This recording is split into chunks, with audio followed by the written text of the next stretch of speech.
Teman-teman, kita sekarang berada di Museum Aceh.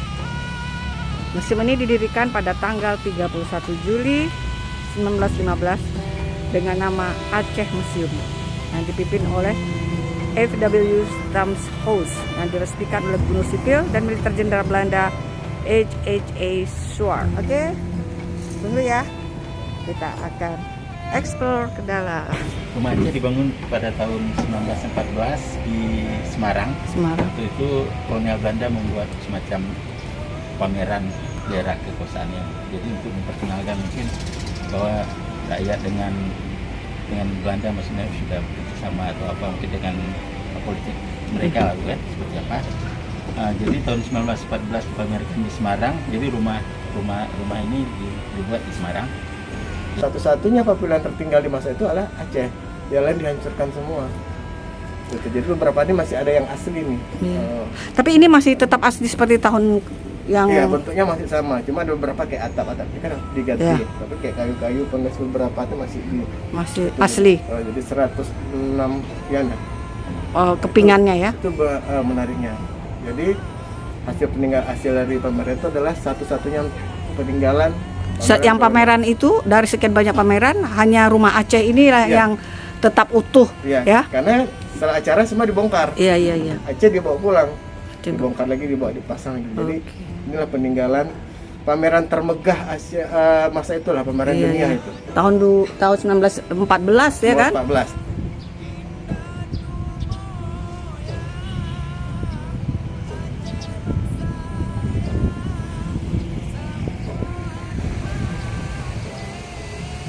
Lasmana Chengho menyerahkan cakradonya ini kepada Sultan Aceh Pasai pada salah satu ekspedisinya ke Aceh. Ini umurnya sudah lama banget ini.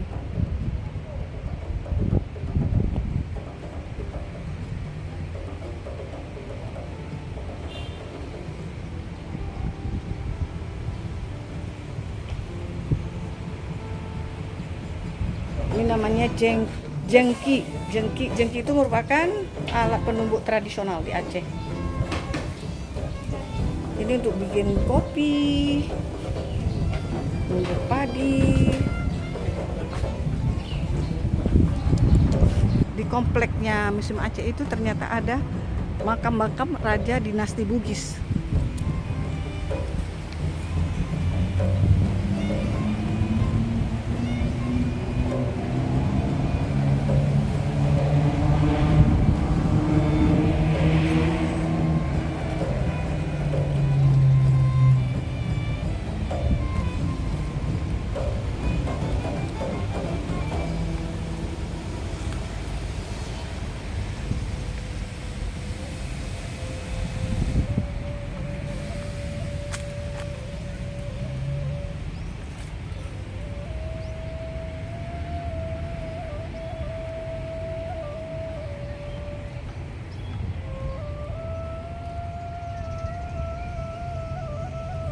Kita lanjutkan dengan melihat Taman Sari Gunungan. Teman-teman, ini adalah namanya Gunungan Putropang. Kenapa dinamakan Gunung Putropang?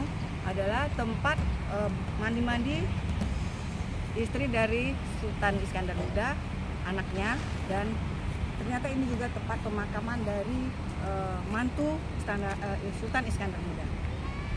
Ini memang tidak ada kaitannya dengan tsunami, tapi adalah satu tempat tujuan wisata yang juga harus kita kunjungi kalau lagi ke Bali. Ayo, tetap ikutin saya dan jangan lupa subscribe dan like videonya agar saya tetap semangat untuk bikin video lagi. Kita berada di rumah Cuk Nyadin. Ya, rumah ini dibangun tahun 1981 di lokasi rumah Cuk Nyadin yang dibakar Belanda pada tahun 1866. Dan sekarang dia sudah menjadi sebagai museum data sejarah Cuk Nyadin. Ayo kita ke sana.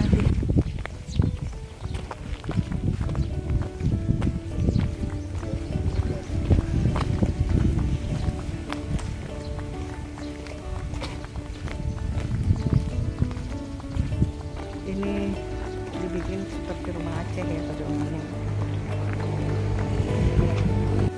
Ini adalah galerinya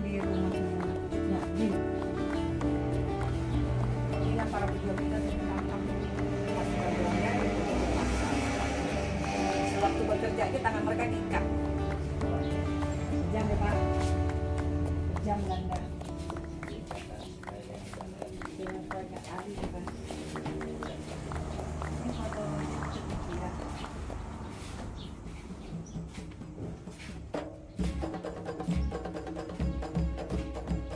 Ini keluarganya Tengku Umar yang ditangkap Belanda karena tidak berhasil menangkap Tengku Umar.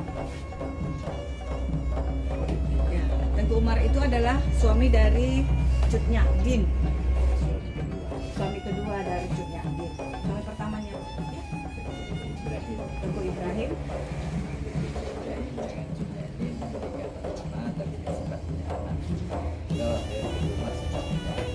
Anak dia.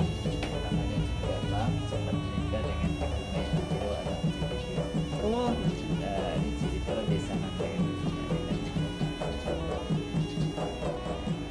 Ini gambar Tengku Umar saat beliau menjalankan siasat kerjasama dengan Belanda.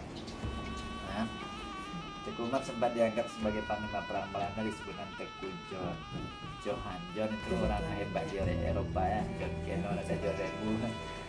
Jadi Tengku Umar ketika kerjasama dengan Belanda pernah dia pergi ke Melabu untuk melihat wilayahnya Melabu. Karena Tengku Umar ayahnya menikah dengan Tun Mahani, putri bangsawan dari Melabu. Tengku Umar lahirnya di Melabu. Jadi wilayah kekuasaan Tengku Umar adalah di Melabu, sedangkan Jadi lahirnya di Banda Aceh, ada besar di daerah Lampagi. Dia punya daerah kekuasaan di Banda Aceh. Ketika wilayah kekuasaan ya. Ketika Tengku ini dengan Tengku Umar bersama dengan Belanda, disinilah dibuat pertemuan oleh Belanda. Ketika Tengku Umar sampai ke sana, Belanda datang kembali buat pertemuan. Tengku Umar gak ada, Belanda kesal, rumahnya dibakar. Rumah ini, Ya, dulunya ya. Jadi Tengku Umar sempat balik melihat rumahnya yang sudah dibakar. Belanda salah paham. Tengku Umar pergi ke Melabu bukan berarti melakukan perlawanan dengan Belanda, cuman melihat wilayah kekuasaan di sana yang sedang diserang oleh Turki pada masa itu. Jadi Tengku Umar untuk meyakinkan Belanda, beliau masih kerjasama dengan Belanda. Wilayah Melabu juga dikasih kepada Belanda dan sempat dijadikan benteng Belanda di sana. Jadi pada awalnya Tengku Umar ini pro Belanda. Dia politiknya untuk bekerja sama dengan Belanda, tujuan mendapatkan senjata. Kalau perang terus kalah dengan kalah. teknologinya Iya, kan, iya. pakai politik Pura-pura lah, juga. pur-pur. Dan Cut Nyak Dien akhir perjuangan beliau ditawan oleh Belanda, sudah tua 64 tahun, 56 tahun diasingkan ke Jawa Barat. Kenapa Cut Nyak Dien diasingkan ke sana? Kalau diasingkan ke Jawa Barat sebagai tawanan politik, Cut Nyak Dien tidak bisa membangkitkan semangat rakyat Aceh untuk melakukan perlawanan. Kalau di Aceh masih bisa membangkitkan semangat rakyat Aceh untuk melakukan perlawanan. Menjaga Belanda diasingkan di Jawa Barat. Nah, ini gambar Cut Nyak Dien saat beliau melakukan perlawanan Belanda. Beliau sengaja dilukis tak pakai hijab untuk jatuhkan martabatnya, difitnah dulu supaya mudah ditangkap. Ketika orang Aceh, seorang pemimpin sudah buka orang, tidak lagi ada lagi pendukung Aceh, karena itu adalah agama Islam. Kalau pemimpin sudah meninggalkan agama, tidak berislam. Rumah pertama ditegakkan dengan 65 tiang, 6 dan 5 nama dari iman dan Islam. Rumah sebagai tempat ibadah, kiranya adalah bentuk rumah semuanya, rumah semua. Islam diterima dengan hati, bukan tempat dari ulama dan hati. Naik ke rumah ada tujuan tangga, 7 lama anggota sujud. Kemuliaan seorang itu sangat sujud, karena kita diberi bukan hasil usaha kita sendiri, karena ada pemberi pencipta kita. Jadi ketika sujud, semua fisik kita itu serahkan kepada pencipta. Kita nggak punya apa-apa. Jadi beribadah Allah itu ada 3 ilmu ya, 3 tingkatan. Pertama naik ke Serambi, derajat iman, Islam dan ihsan. Naik ke kamar, Islam itu diterima dengan amal ikhlas. Berilmu dulu, beramal ikhlas. Berilmu, beramal dan ikhlas. Maka di kamar Cut Nyak Dien penuh dengan simbol filosofi. Yang pertama dari segi negara, pangkat Cut Nyak Dien sebagai panglima dengan dilambangkan 5 lapis Pak. 5 lapis. Ya. Kenapa Itu 5 lapis? Panglima, Oh, bukan panglima. raja. Kalau raja ada 7. Iya, Raja 7. Melayu juga begitu tuh. Iya. Tapi dari segi akidah, manusia keyakinan diciptakan dari suku 4 darah. Setelah membentuk manusia dan bisa ada perintah cari ilmu. Bekerja dengan ilmu bijaksana. Kalau sudah bijaksana ampun dosa. Bersih baru dapat kemuliaan, kesulitan rahmat. Sama juga perintahnya di sini. Gunakan darah sebagai energi untuk cari ilmu. Untuk apa? Lawan kebodohan, kegelapan, baru dapat kejayaan, kemenangan. Maka dalam Islam jangankan orang derajat orang-orang yang berilmu, maka tinggi ini di kamar ini unik orang yang berilmu. Kamar itu bukan sekedar tempat tidur dalam Islam, tapi itu untuk beribadah.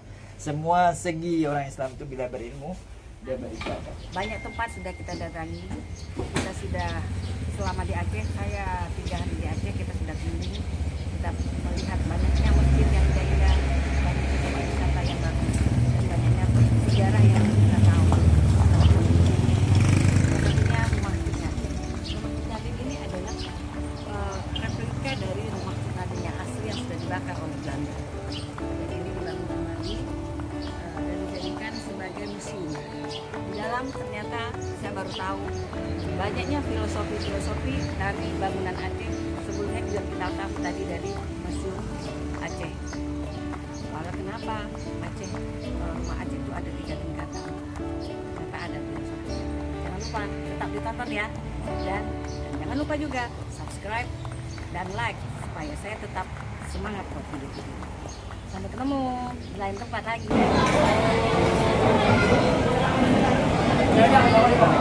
Ini namanya mie kemala. Adanya di cakit dan di kampret. Mantap. Ini nasi goreng daun. Adanya di Panglima Polim. Kami coba kalau Aceh. Raksasa yang lupa akan diet saya. Acar bawangnya mantap.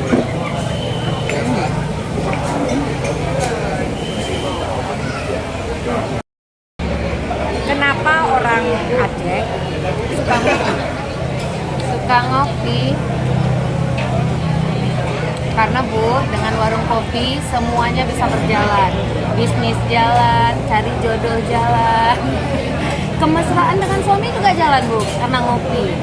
Ya, kenapa harus di kedai kopi? Setiap tambah malam sama rame. Iya Bu, karena makin malam pembahasannya makin serius Bu. Sekalian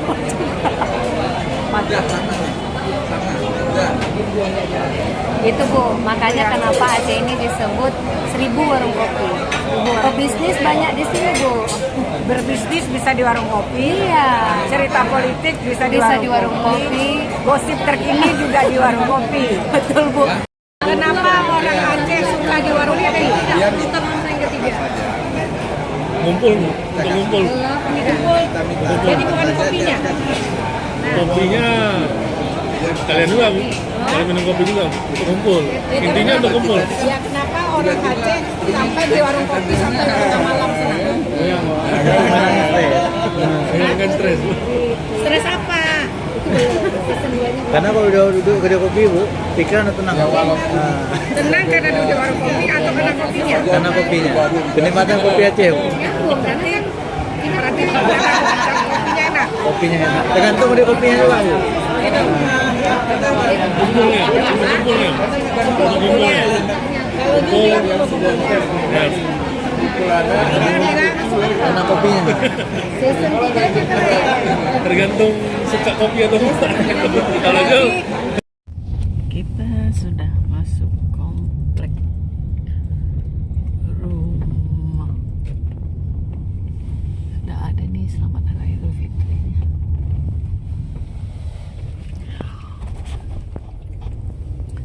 Alhamdulillah, berakhir perjalanan kita. Medan, Banda Aceh, Medan. Terima kasih sudah mengikuti perjalanan kita. Sampai ketemu lagi di perjalanan kita selanjutnya.